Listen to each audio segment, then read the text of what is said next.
மனுஷன் நிம்மதியா இருந்தா உனக்கு தான் பொறுக்காதே. அட மாமா, சப்பாத்திக்கு எது வச்சா நல்லா இருக்கும்? சீக்கிரம் சொல்லுங்க, போய் வைக்கலாம்.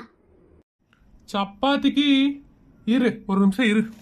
கூகுள், சப்பாத்திக்கு சைடிஸ் ப்ளீஸ். ஏனுங்க மாமா, அது என்ன கூகுளே? அதுகிட்ட போய் கேட்டுட்டு இருக்கீங்க? அடி, போன்ல கூகுள்னு ஒன்று இருக்கு, அதுகிட்ட என்ன கேட்டாலும் கரெக்டா சொல்லிருமாக்கோ. அப்படிங்களா மாமா? இது பாருங்க, இவ்வளவு நாளா எனக்கு தெரியாம போச்சு. தெரிஞ்சா மட்டும் என்ன கேட்க போற? வாழைக்காய்க்கு உப்பு போடலாமா, சொரக்காயை கூட்டு வைக்கலாமா தான் கேட்க போற. வேற எதுவும் அறிவுபூர்வமா கேட்க போறியா என்ன? மாமா, இவ்வளவு பெரிய விஷயம் இருக்கு, இதை நீங்க சொல்லாம விட்டுட்டீங்களே. கூகுள் கிட்ட என்ன கேட்டாலும் தருமா? என்ன கேட்டாலும் கூகுள்ல வரும், நீ தாராளமா போய் கேளு. அப்ப சரிங்க மாமா. இவ போற ஆர்வத்தை பார்த்தோம்னா கூகுளே கேப்பா